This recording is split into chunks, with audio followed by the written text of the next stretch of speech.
RTL, Manu Chawanao. Au cœur de l'actualité du JT, en roulant avec Continental Auto.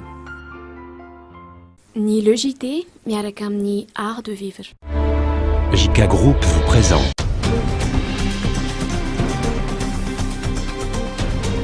Rahabatsika rehetra mpanaraka ny Dreamina tonga soa atao anatin'ny Le JT amin'izao alakamisy faharoapolo ny volana jiona izao. Iresaka ny fait divers isika afaka fotoana fohy loza ampifamoivozana izay nahafaty olona no nitranga teny Ampitatafika. Ny eo amin'ny vaovao politika kosa dia mbola ny savorovory mandridina ny fifidianana no tena mibahana. Misy ihany koa ny vaovao momba ny antoko lezasa izay tsy mankatoy intsony an'Andriamatoa Vonaitsy Jean Eugène. Ao anatin'ny tapany faharoa kosa isika ny iresaka ny vaovao sosialy mbola olana lehibe no mitranga eo amin'ny fitokonana ny inspecteur d'État satria dia mitoy izay fitokonana izay. Misy ihany koa ny olana eo amin'ny tsy fahampian-dra ireo raha izay tokony omena eny amin'ny hôpitaly malagasy. Ny vaovaon'ny kolontsaina iresahantsika ny seho ny avaka natao amin'ny scoop digital omaly. Misy ihany koa ny vaovaon'ny fanatanjahantena iresaka betsaka ny baolina kitra isika. Ny vaovao hafakely dia mbola mahakasika ihany koa an'izay baolina kitra izay anasanantsika anaraka ny Le JT hatramin'ny farany. Ny vaovaon'ny fait divers no resahantsika voalohany arak'izay voambara izay dia nisy lozam-pifamoivozana lehibe indray nitranga teny Ampitatafika. Mpitondra bisikileta iray avy any Arivony Mamy saika Iazo an'Andrenivohitra no voahitsaky ny taxi brosy maty tsy tradrano. Vao maraina tokony tamin'ny 9:60 teo eo no nitrangan'ilay lozam-pifamoivozana teny Ampitatafika. Handeha akamofo no nialan'ilay raim-pianakaviana tao an-trano no raha filazan'ireo manodidina. Saingy izao mifanena tamin'ny fahafatesana izao izy, voatsindrin'ity fiara taxi brosy ity ka maty tsy tradrano. Izy atao aorian'le pneu zany izy fa izy efa atao zany no hitanay efa tsy hitanay zavatra ny atao alohan'izay fa olona kikika ny onay dia izy efa atao ambanin'le tomobile dia hitanay. Tsy voafentsony ny familiana raha ny fitantaran'ireo mpandeha ilay taxi brosy izay Iazo any Arivony Mamy sy ny manodidina. Toa tapaka direction ka izao nivoaka ny lalan'izao ary nanindry ilay mpitondra bisikileta. Tsy misy ny naratra tamin'ireo mpandeha ireo, hita kosa fa simba ihany ny tapany aloha amin'ilay fiara izay saika nifatratra tany anaty hady raha tsy voatoy ny fefy vato.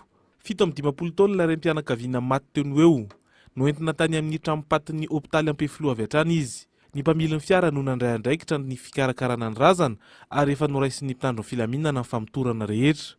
Lalana ifamoivoizan'ny bisikileta mihitsy amin'ny faritra Ampitatafika iny. Indrisy fa teo amin'ny fotoana sy toerana ratsy ilay raim-pianakaviana ka izao sendran'ny fahafatesana izao. Ny resaka lova sy ny resaka ady tany anisan'ny tena mampiady antsika eto Madagasikara. Izandrina ny tranga iray izay nety ny Jerry Edouard amintsika saika anatanteraka ny didim-pitsarana ny vaditany sy ny polisy.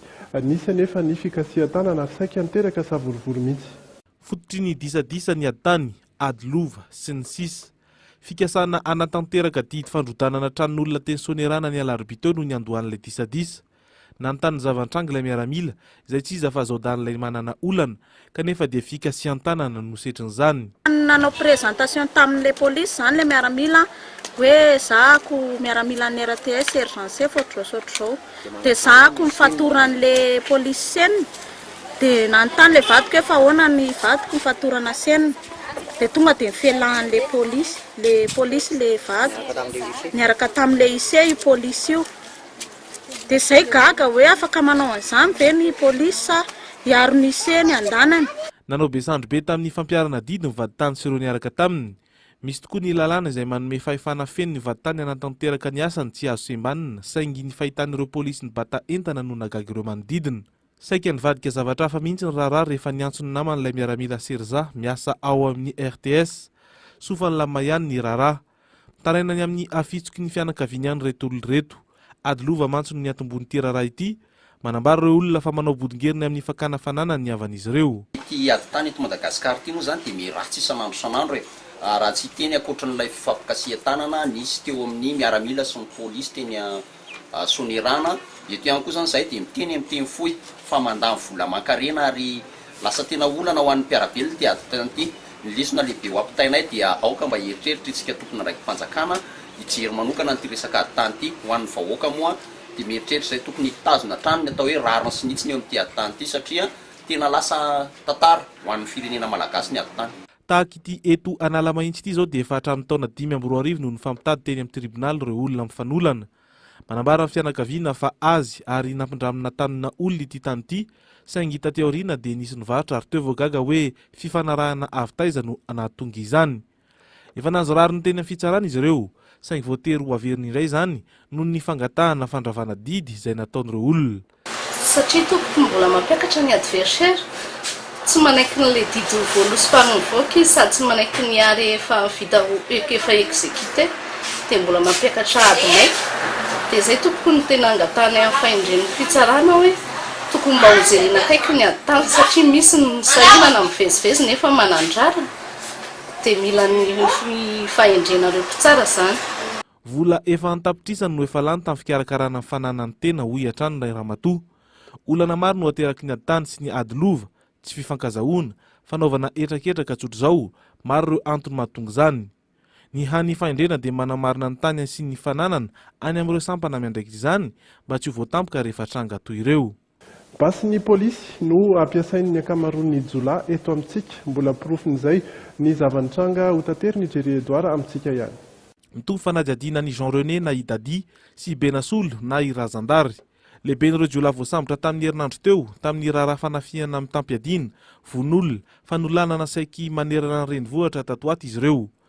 Momba ilay basy Makarov izay tratra tany amin'izy ireo dia fantatra fa polisy no tompon'izy io ary miasa eny amin'ny primature io mpitandro ny filaminana io ary mitondra ny laharana XB 4636 ilay basiny. Tamin'ny volana novambra 2024 no nisy nanafika teny Ankatso io mpitandro ny filaminana io ka lasa tamin'izay ilay basiny. Vakiloha sy tapatanana tamin'izany moa izy ka niditra hôpitaly tsy afaka niasa nandritra ny 2 andro. Ny tariky Benasolo no nitarika azy tamin'io. Isan'ireo maherisetra mihitsy raha ity anjinjolahy ity. Efa nisy ny miaramila izay matin'izy ireo tamin'ny fanafiana hafa ihany koa. Miamindray ny vesatr'ireo olona voaroro ireo. Teo hatrany ny fikarohana ny naman'izy ireo izay mirehary miaraka amin'ny basy mahery vaika hatramin'izao. Farany eo amin'izay vaovao ny trangam-piarahamonina izay dia omaly no nentina teny amin'ny fampanoavana ny dosian'ireo miaramila voaroroy fanamonina faty ilay iray mpianakaviana teny Ambaniala tamin'ny voalohany volana Jona teo izy io no nitranga ary omaly izany no nentina teny amin'ny fampanoavana. Eny amin'ny fampanoavana kosa dia mbola miandry ilay antsoina hoe didy fanenjehana na ordre de poursuite satria dia miaramila ireo voaroroy dia tsy maintsy misy izay didy izay avy amin'ny lehibe ny miaramila andrasana avy any amin'ny kapisady izany izay didy izay satria dia miaramila ny kapisady ireo voaroroy ireo.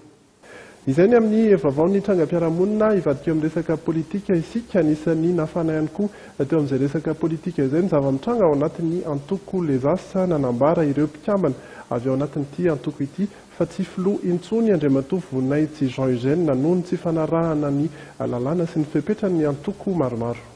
Voailika ary vahoongana tsy ho filohan'ny vondrona politika lezasa intsony nanomboka androany Andriamatoa Voninahitsy Jean Eugène araka ny fanambarana ny arahan'ireo mpikambana 420 ao anatin'ity vondrona nanosony ity.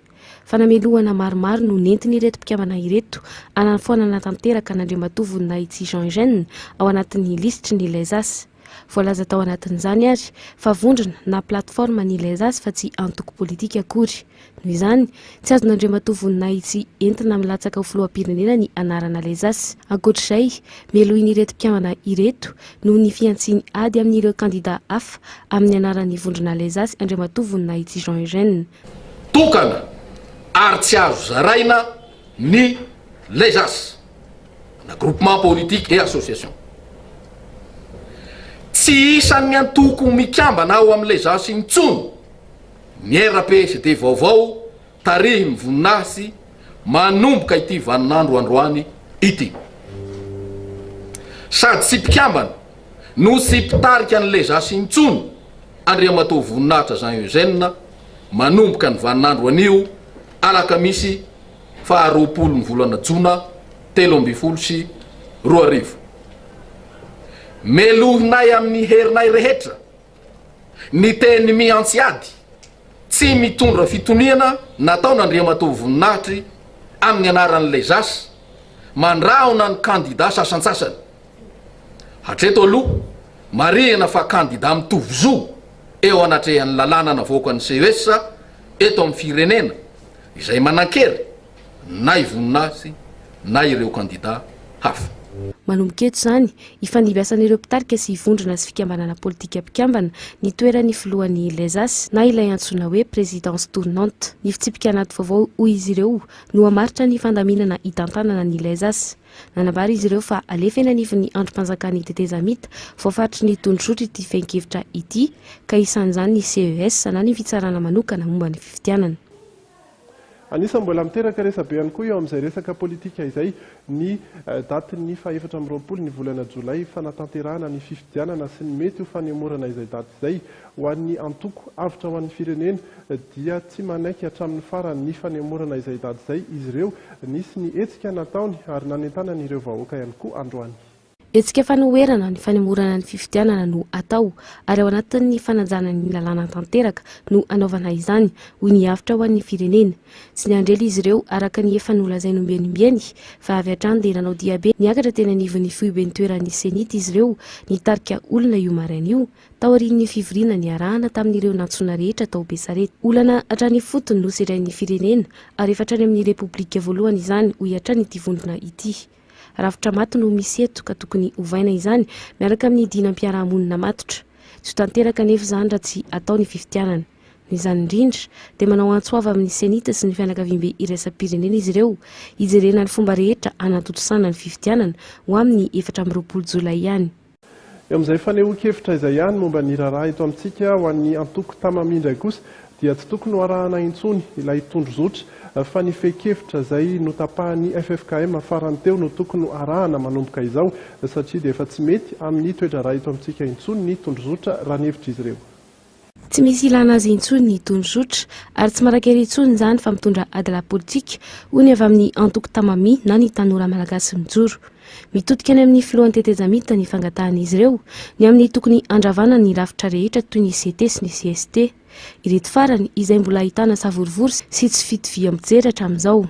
Tsy vahaolana nefa raha ny hevitr'ireo tamami ireo ihany ny fanovana olona ao anatin'ireo rafitra ireo. Tokony horavana mihitsy aza izy ireo raha ny fangatahana ataon'ny tamami amin'ny filohan'ny tetezamita ihany.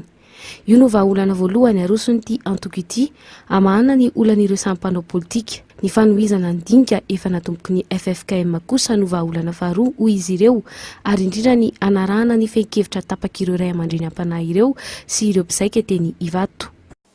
Ny vaovaon'ny fanatanjahantena iresantsika mbola kitra misy ihany koa ny vaovao hafa kely mbola mikasika izay mbola kitra izay ny sarimihetsika malagasy naseho mivantana tetsy Analakely omaly kosa ny eo amin'ny vaovaon'ny kolontsaina ny vaovao sosialy dia iresantsika ny mpianatra amin'ny université misy ihany koa ny olana eo amin'ny fanomezan-dra ary ny olan'ireo inspecteur d'État ireo rehetra ireo miandry antsika aoriany tokamaritra.